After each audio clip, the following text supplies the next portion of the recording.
Alors, concernant le solaire, là, j'ai un kit, c'était mon premier kit de base qui fait 300 watts. Donc, relié chacun entre eux et relié après avec l'onduleur qui se trouve juste là.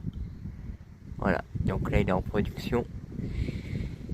Donc, ce que j'ai fait, j'ai rajouté une extension qui fait 420 watts et du coup, tac tac tac, qui se trouve juste là. Donc les panneaux sont un peu plus grands et vous rencontrez en fait le même système, ils sont reliés en série et vous avez l'onduleur qui se trouve juste là.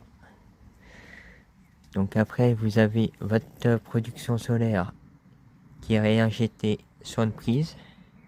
Donc la prise, elle se trouve juste là avec la beambox. Et grâce à cette beambox, vous pouvez voir les économies que vous réalisez, ainsi que votre production en fait en instantané. Donc après, il faut bien faire attention de mettre sa beambox à proximité en fait de la box. Donc comme vous pouvez le constater, vous avez beaucoup de câbles, vous avez environ 10 mètres.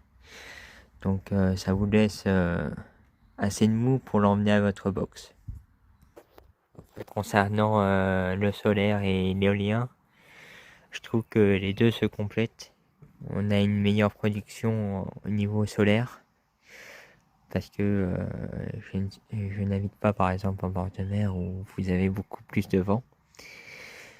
Après, niveau rentabilité solaire, je trouve que les BIM sont vraiment pas mal.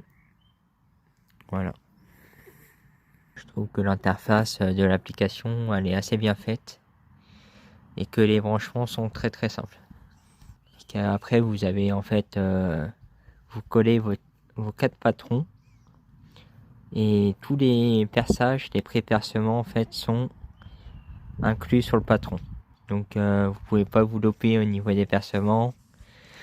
Après, au niveau du branchement, il suffit juste de lire la notice. Tout est bien expliqué.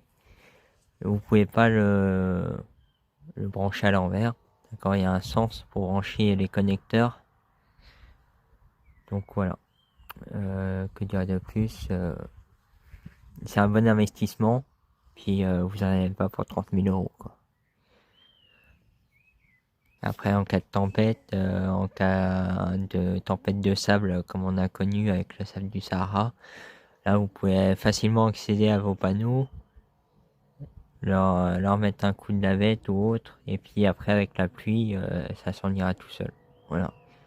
Pour maximiser la production solaire.